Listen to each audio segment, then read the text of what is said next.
بسم اللہ الرحمن الرحیم۔ السلام علیکم ورحمۃ اللہ وبرکاتہ۔ دوستو ہم پھر سے آپ کے لیے لے کر حاضر ہوئے ہیں قاری حنیف صاحب کا بیان۔ دوستو بیان کا عنوان ہے ملک الموت کا خفیہ راز۔ دوستو بہت ہی زبردست بیان ہے، چلیے دیر نہ کرتے ہوئے بیان کو شروع کر لیتے ہیں۔ آل محمد کما صلیت علی ابراہیم وعلی آل ابراہیم انک حمید مجید۔ اللہم بارک علی محمد وعلی آل محمد کما بارکت علی ابراہیم وعلی آل ابراہیم انک حمید مجید۔ حضرات علماء کرام، محترم بزرگوں، عزیز دوستو،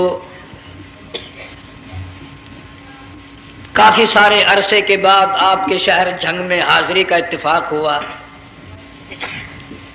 اور اللہ جانتا ہے کہ اس وقت دل میں کتنا دکھ محسوس کر رہا ہوں۔ جب بھی جھنگ میں حاضری ہوئی، میرے دائیں یا بائیں مفتی عبدالحلیم رحمہ اللہ تشریف فرما ہوا کرتے تھے۔ آج سٹیج خالی ہے، آج وہ اللہ والا ہم میں نہیں۔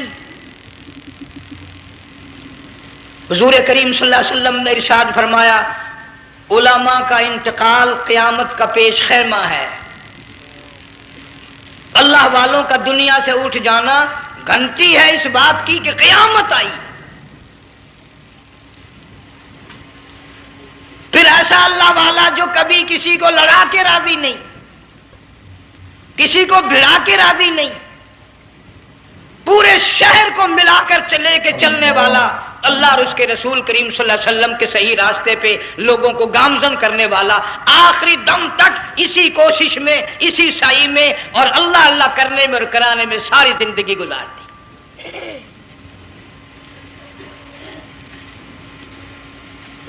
سارا شہر جنگ مل کر، سارے علماء مل کر کوشش کریں، مفتی عبدالحلیم کو نہیں لا سکتے، یہ خلا پورا ہونے والا نہیں۔ پھر ساتھ ساتھ مولانا صوفی محمد یار صاحب سب قید رحمہ اللہ، وہ بھی اس دنیا فانی سے رخصت فرما گئے۔ ایک اچھے خاصے طبقے کو وہ بھی داغ مفارقت دے گئے، اور قریب ہی کے زمانے میں سرگود شہر میں مفتی احمد سعید صاحب رحمہ اللہ وہ بھی رخصت ہو گئے۔ تو یقین جانو ان حضرات کا دنیا سے اٹھنا اس بات کی علامت ہے کہ ملک میں کچھ نہ کچھ ہونے والا ہے۔ جب آگ لگتی ہے، طوفان آتا ہے، بارش آتی ہے، عورت اپنے بچوں کو تلاش کرتی ہے، ادھر آ جاؤ، بارش آ گئی، آگ لگ گئی، اللہ پاک بھی اپنوں کو پہلے بلا رہا ہے، یہاں کچھ ہونے والا ہے، تم پہلے ہی آ جاؤ۔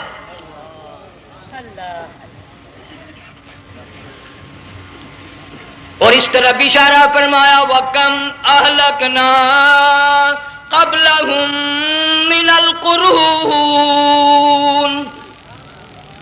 اللہ فرماتے ہیں میری زمین پہ عداوت نہ کرو، فساد نہ مچاؤ، قتل نہ کرو، خون نہ بہاؤ، ناحق لوگوں کا خون نہ بہاؤ۔ اللہ پاک کی زمین ہر روز صبح کو عرض کرتی، الہی لوگ مجھ پہ زنا کر کے چلتے ہیں، بدماشی کر کے چلتے ہیں، اجازت دے میں لقمہ بنا کر نگل جاؤں۔ مجھے اپنے اوپر ان کا چلنا پسند نہیں، مجھے اچھا نہیں لگتا۔ ہر روز آواز لگاتی ہے، ظالموں، بدکاروں، بدماشوں، میرے اوپر دندناتے پھرتے ہو، ایک نہ ایک دن میرے اندر آؤ گے، تمہیں پتہ چل جائے گا کہ میں تم کو کتنا دشمن رکھتی تھی۔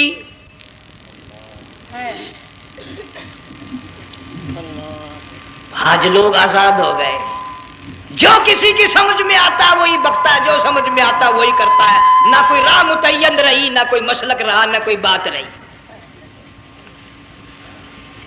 جناب مدنی کریم صلی اللہ تعالی علیہ وسلم کا بڑا عظیم تر صحابی ہے، بہت بڑا جرنیل ہے، سیدنا معاذ ابن جبل رضی اللہ تعالی عنہ مدینے پاک میں بیمار ہے، آخری وقت ہے، دعا کرو اللہ ہم سب کو مدینے کی موت عطا فرمائے۔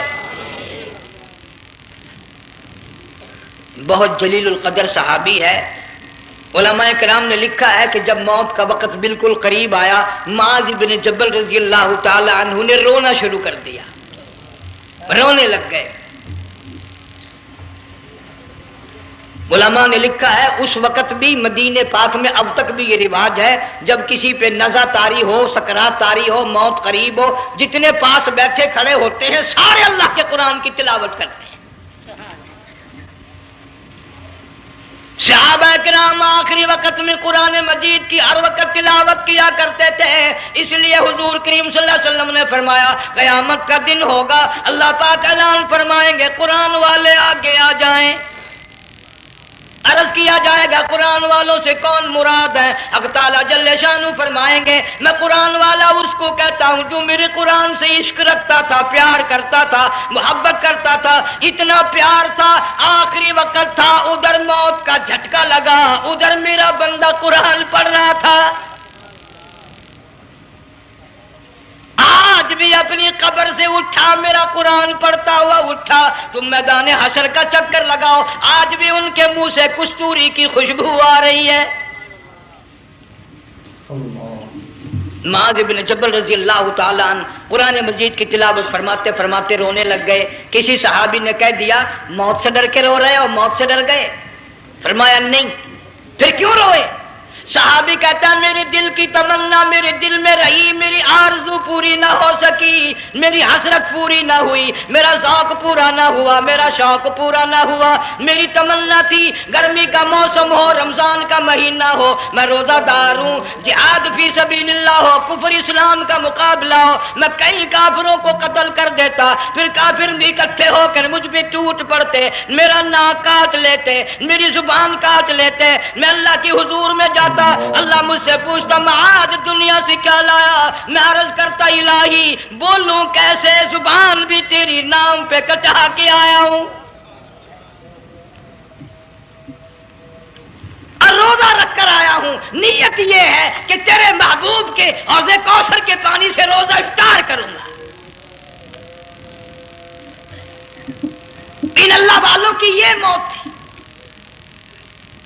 مالک بن دینار رحمت اللہ علیہ ایک عجیب نوجوان کا واقعہ تحریر فرماتے ہیں، گرمی تھی، دوپہر تھی، سورج اپنی شباب پہ تھا، بڑی سخت گرمی تھی، میں نے ایک نوجوان کو دیکھا، وہ پیروں سے معذور ہے، دونوں پیر نہیں ہیں، ہاتھوں کے بل زمین پہ گھسٹ گھسٹ کے چل رہا ہے، اور گلے میں کرتا بھی نہیں، سامان کوئی نہیں، سواری کوئی نہیں، کھانے پینے کا انتظام کوئی نہیں۔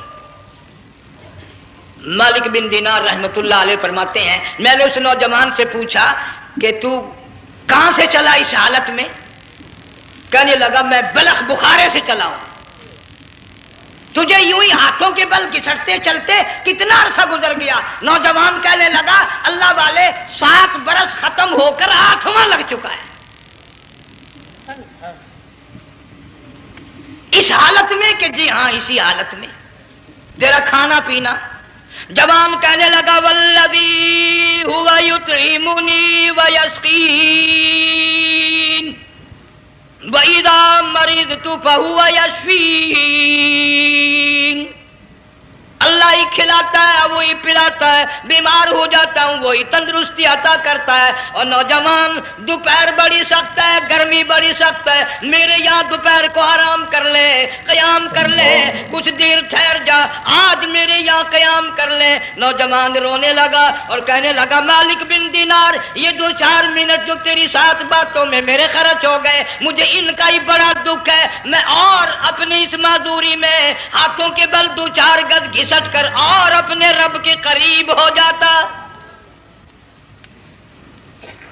یہ جو تیری ساتھ بات کرنے میں تھوڑا سا وقت خرچ ہو گیا، مجھے اس کا ہی بڑا دکھ ہے۔ ارے تو تھک گیا ہوگا۔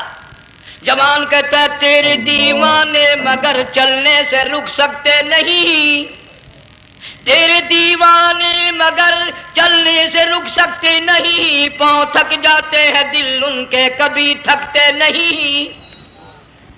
میرے سامنے تھکنے کا نام نہ لو، میرے دل میں عشق کی آگ جلی ہوئی ہے، سوز و گداز کا سمندر طوفان برپا کر رہا ہے، میں نہیں تھکنا جانتا، میرے یہاں نیند کا سوال نہیں، آرام کا سوال نہیں، میں تو گھسٹ گھسٹ کر رب کے دربار میں حاضر ہوا چاہتا ہوں۔ پوچھا کہ جا کہاں رہے ہو؟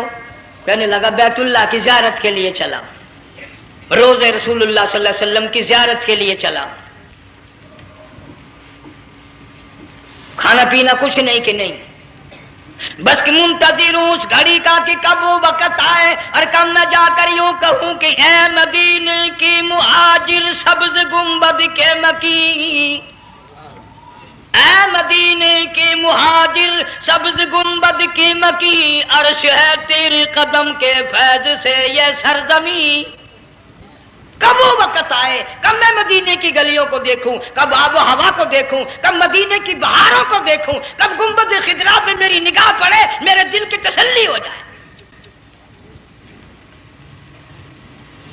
عاشق لوگ یوں ہی کیا کرتے ہیں۔ دیہات کی ایک عورت آئی رسول اکرم صلی اللہ علیہ وسلم کی وفات شریف کے بعد اور آ کے کہنے لگی بہن عائشہ رضی اللہ تعالیٰ عنہ، میں نے سنا ہے سرکار کی وفات شریف ہو گئی، کیا کہاں دفن کیا کہ اس حجرے میں؟ کہنے لگی مجھے دروازہ کھول کر قبر کی زیارت تو کرا دے۔ عورت صاحب دیہات کی رہنے والی چوکھٹ پہ کھڑی ہو کے کہنے لگی آقا جب بھی آتی تھی زبان تیری ہوتی تھی، قرآن خدا کا سنتی تھی، مسائل پوچھتی تھی، زیارت کرتی تھی، اب یہ زندگی اچھی نہیں لگتی، میں تیرے قدموں میں مرنا چاہتی ہوں۔ علماء نے لکھا ہے ایک چیخ ماری چوکھٹ پہ گر کر جان دے دی۔ سبحان اللہ۔ مالک بن دینار رحمت اللہ علیہ فرماتے میں بھی اس سال حج کے لیے گیا مینا میں نے دیکھا کہ بڑا مجمع لگا ہوا ہے ایک جگہ، تو میں بھی گیا کہ یہ لوگ کیوں اکٹھے ہیں۔ میں نے لوگوں میں سے جھانک کر دیکھا تو وہی نوجوان بیٹھا ہے جس کو میں نے دوپہر کے وقت دیکھا تھا، وہی حالت ہے، گلے میں کرتا نہیں، گٹھڑی نہیں، ٹھیلا نہیں، سامان نہیں، اور رو رو کے یوں کہتا مولا آج کسی نے دمبے کی قربانی دی، کسی نے بکری کی قربانی دی، کسی نے اونٹ کی قربانی دی، کسی نے گائے کی قربانی دی، میں فقیر ہوں، میں مسکین ہوں، میں بالکل مفلس اور نادار ہوں، میرے پاس تو یہ میری جان ہے، میں اس کی قربانی دیا چاہتا ہوں، قبول فرما۔ ہزاروں لاکھوں لوگوں کے سامنے ایک چیخ ماری اور مینا میں جان دے دی۔ اس حالت میں ان اللہ والوں کا آخری وقت آتا ہے۔ ایک ہم لوگ مرتے ہیں ایکسیڈنٹوں میں، سڑکوں پہ، ادھر موت کا جھٹکا لگ رہا ہے، ادھر منہ میں کنجری کا گانا۔ ارشاد فرمایا مدنی کریم صلی اللہ تعالی علیہ وسلم نے سیاتی علی الناس زمان، اور لوگوں میری امت میں ایک وقت ایسا آئے گا لوگ اتنے برباد ہو جائیں گے، صبح کو آدمی مومن مسلمان ہوگا، شام کو موت آئی تو جنازہ کافر کا اٹھ رہا ہوگا۔ گھروں میں، محلوں میں آج موت آتی ہے، کنجری کا گانا منہ میں ہوتا ہے، ادھر دم نکل رہا ہے، ادھر کنجری کا گانا کانوں میں آواز آ رہی ہے، میت کو غسل دیا جا رہا ہے، کنجری کی آواز آ رہی ہے، جنازہ اٹھا کر لے جا رہے ہیں، کنجری کی آواز آ رہی ہے، قبر میں میت اتاری جا رہی ہے، کنجری کی آواز آ رہی ہے، قبر پہ مٹی ڈالی جا رہی ہے، کنجری کی آواز آ رہی ہے۔ اس ماحول میں، اس معاشرے میں ہم کس طرح ایمان اور یقین اور ایمان ساتھ لے کر مریں گے؟ ہزاروں نہیں لاکھوں کو مرتے وقت کلمہ نصیب نہیں۔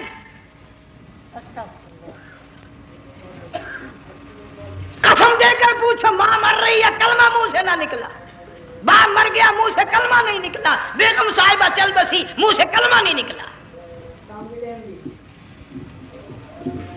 ہزاروں چلے گئے اور اپنے جانے کا پھر بھی یقین نہ آیا۔ تم نے کبھی سوچا تک نہیں، خیال تک نہیں کیا؟ ارشاد فرمایا مدنی کریم صلی اللہ تعالی علیہ وسلم نے اور لوگوں ابو ہریرہ رضی اللہ تعالیٰ عنہ سے پوچھا تو کیوں رویا؟ عرض کرنے لگا میرے آقا اتنی کمزوری کبھی نہ دیکھی، اتنی ضعیفی کبھی نہ دیکھی، اتنی ناتوانی کبھی نہیں دیکھی، چہرہ انور بالکل کمزور ہو گیا۔ آپ نے ٹھنڈا سانس لے کر فرمایا ابو ہریرہ تجھے معلوم نہیں موت بالکل قریب آ گئی، بالکل قریب آ گئی موت۔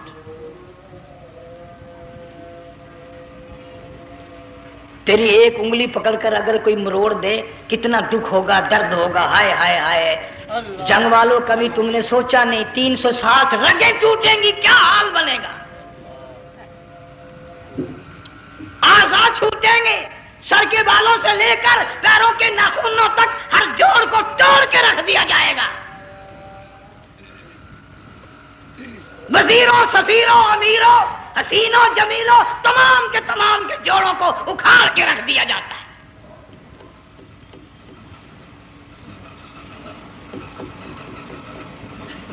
پروگرام تک نہیں مرد عورتوں کا کہ یہ دنیا کسی کی نہ بنی، قبر میں آخر جانا ہی جانا ہے۔ علماء کرام نے لکھا ہے کہ حضرت عیسیٰ علیہ السلام کے پاس لوگ آئے اور کہنے لگے نئی قبروں سے مردے زندہ کر کے دکھاتے ہو، آؤ ہم ایک پرانی قبر پہ لے کے چلتے ہیں، مردہ زندہ کر کے دکھاؤ۔ عیسیٰ علیہ السلام تشریف لے گئے، فرمایا کم باذن اللہ، ایک نوجوان زندہ ہو کر قبر سے نکل کر سامنے آ کر کھڑا ہو گیا۔ عیسیٰ علیہ السلام نے پوچھا تو کون ہے؟ وہ کہنے لگا میرا نام سام ہے، میں حضرت نوح علیہ السلام کا بیٹا ہوں۔ تو پیغمبر کا دماغ تو پیغمبر کا ہوتا ہے نا۔ فرمایا تجھے تو بڑا عرصہ قبر میں گزر گیا، کتنے ہزار سال قبر میں گزر گئے؟ کہ جی ہاں۔ عیسیٰ علیہ السلام نے فرمایا یار ملاقات تو اللہ نے کرائی دی، قبر کا کچھ حال تو بتا، کیا بنتی ہے؟ قبر کا کچھ ماحول بتا، قبر کی خبر بتا۔ علماء کرام نے لکھا وہ نوجوان رونے لگا اور کہنے لگا عیسیٰ علیہ السلام تو قبر کی خبر پوچھتا ہے، قبر کا حال پوچھتا ہے، قبر کا ماحول پوچھتا ہے، قبر کا معاملہ مجھ سے پوچھتے ہو، آپ مجھ سے پہلے یہ کیوں نہیں پوچھتے کہ موت کا جھٹکا کتنا شدید ہے؟ نوجوان رو کے کہنے لگا عیسیٰ علیہ السلام کتنے ہزار سال میری موت کو گزر گئے، پر مالک کائنات کی قسم آج تک میرا منہ کڑوا ہے۔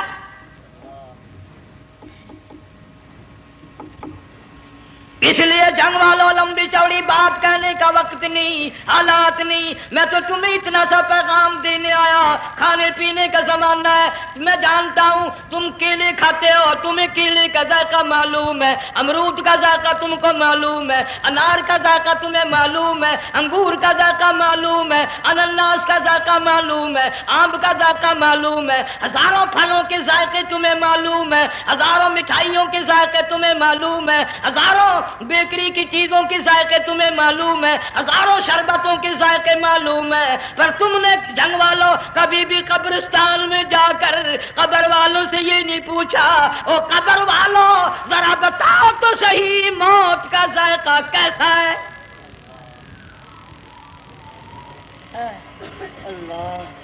تم نے چکھا نہیں، جنہوں نے چکھا وہ بتانے نہ آئے کیسا ذائقہ ہے۔ اس لیے قرآن کہتا کلا اذا بلغت التراقی وقیل من راق وظن انہ الفراق والتفت الساق بالساق الى ربک یومئذ المساق۔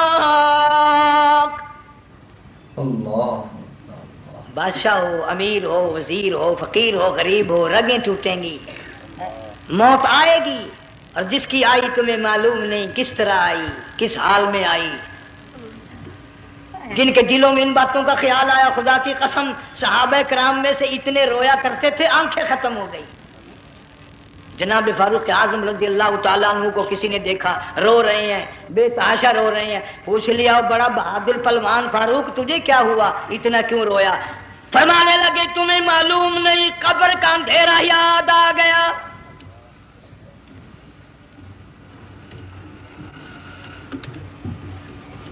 1,29,000 صحابہ کرام اس آخرت کے لیے قربانیاں دیتے آئے، اولاد کی قربانی دی، مال کی قربانی دی، جان کی قربانی دی، جو کرنا پڑا وہ کر گزرے، لیکن محمد عربی صلی اللہ علیہ وسلم کا دامن نہ چھوڑا۔ اسی لیے ہر سال اللہ پاک جل شانہ نے اس امت کو یہ موقع دیا کہ سنت خلیل پہ عمل کرتے کرتے قربانیوں کی یاد تازہ ہو جائے، قربانیوں کی یاد تازہ ہو جائے۔ قرآن کریم میں جا بجا ابراہیم علیہ السلام کا اللہ پاک نے ذکر خیر فرمایا، یوں فرمایا ہم نے ان کے بڑے امتحان کیے، بڑی آزمائش کی، وہ ساروں میں کامیاب ہوئے۔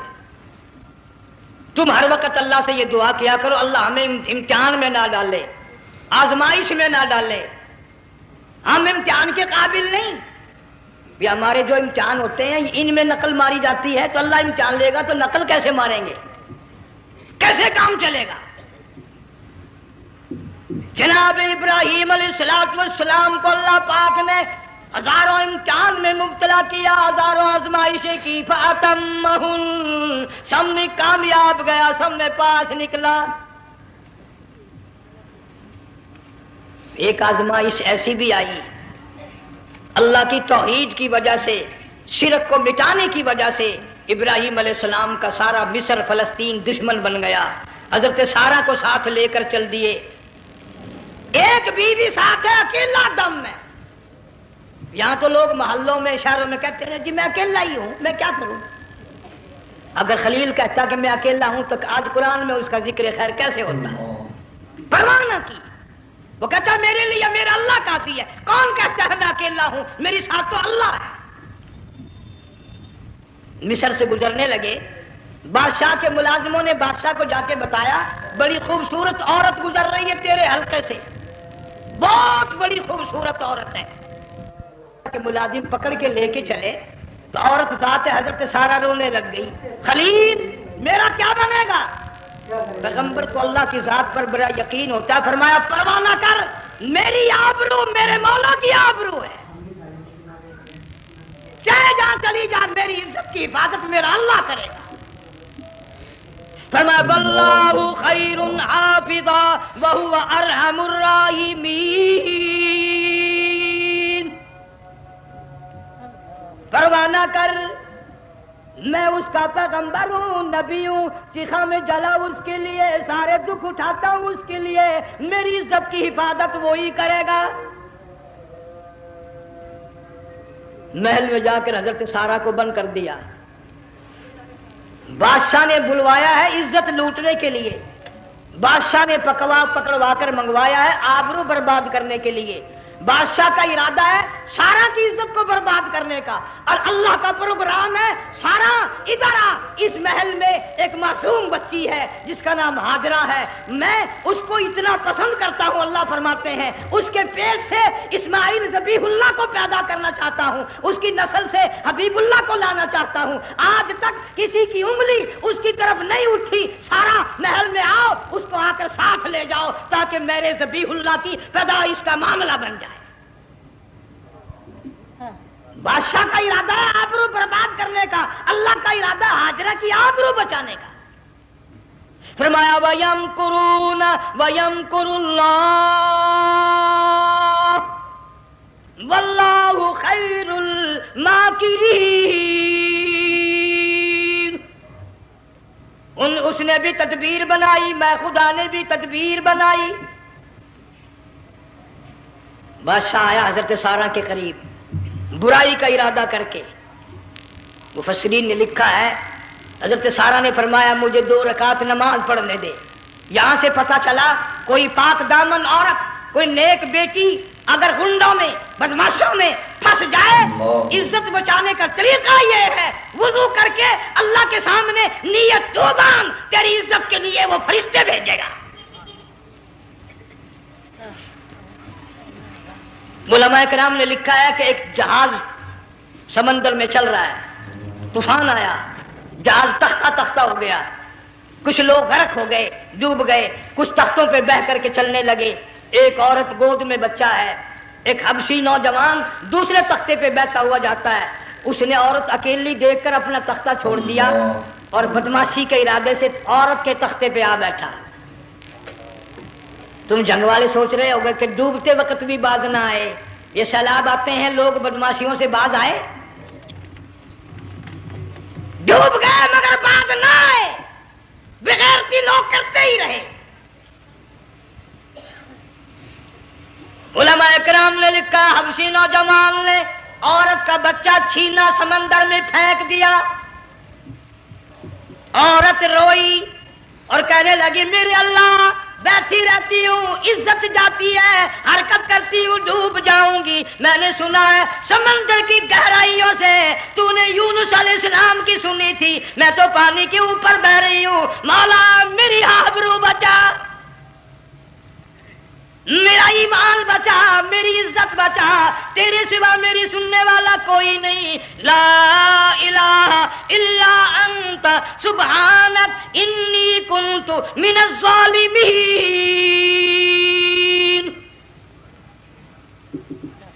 علماء نے لکھا ہے کہ ایک گردن سی نمودار ہوئی پانی میں سے اور حبشی نوجوان کو ایک ہی لقمہ بنا کر لے گئی۔ وہ تو ہر جگہ سنتا ہے، پکارنے والا بے بس بے کس ہو کر جب اس کو پکارتا ہے وہ ہر جگہ انداز پہنچاتا ہے، وہ ہے جو موجود ہر جگہ۔ عورت بہتی بہتی کنارے جا لگی، ایک جہاز قریب آیا، دوپٹے کا اشارہ کر کے اس کو بلایا۔ جہاز میں جب سوار ہوئی تو دیکھتی کیا ہے، ایک نوجوان کی گود میں اس کا وہ بچہ جو سمندر میں پھینک دیا تھا بیٹھا ہوا کھیل رہا ہے۔